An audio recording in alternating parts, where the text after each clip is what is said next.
অন্তর্বর্তীকালীন সরকার আপনার জানি না কাদের প্রতিনিধিত্ব করছে। আপনাদেরকে আমরাও সমর্থন করেছি, এখনো করে যাচ্ছি। কিন্তু এনসিপি যখন আপনাদের এই যমুনার দিকে যায়, প্রধান উপদেষ্টার বাসার দিকে, তখন তাদের সাদরে বরণ করে। তবে এই 3-4 দিন আগেই দেখলাম আওয়ামী লীগকে নিষিদ্ধের দাবিতে তারা গেলেন, তাদেরকে সাদরে বরণ করলেন। আর জগন্নাথ বিশ্ববিদ্যালয়ের ছেলেরা তাদের আবাসনের জন্য গেল, তাদেরকে আপনারা উপহার দিলেন লাঠিচার্জ, তাদেরকে উপহার দিলেন টিয়ার গ্যাস, তাদেরকে উপহার দিলেন সাউন্ড গ্রেনেড।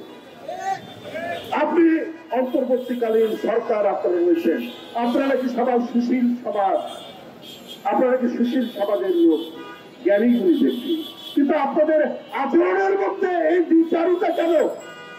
আপনাদের আচরণের মধ্যে এই বিভাজন কেন? আজকে এই উপমহাদেশ অশান্তিতে ভরে উঠেছে, অনেক চক্রান্ত ষড়যন্ত্র চলছে, অনেক কিছু ঘটনা হচ্ছে।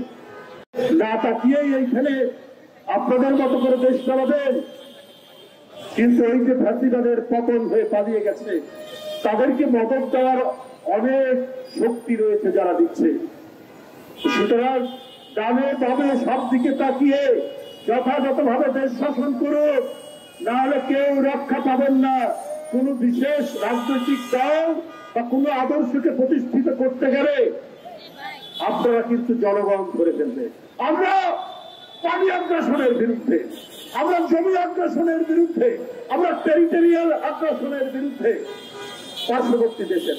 আবার একই দিকে আমরা স্বাধীনতার পক্ষে, আমরা জাতীয় সঙ্গীতের পক্ষে, আমরা জাতীয় পতাকার পক্ষে, আমরা ৭১-এর স্বাধীনতা যুদ্ধে যারা শহীদ হয়েছে তাদের পক্ষে।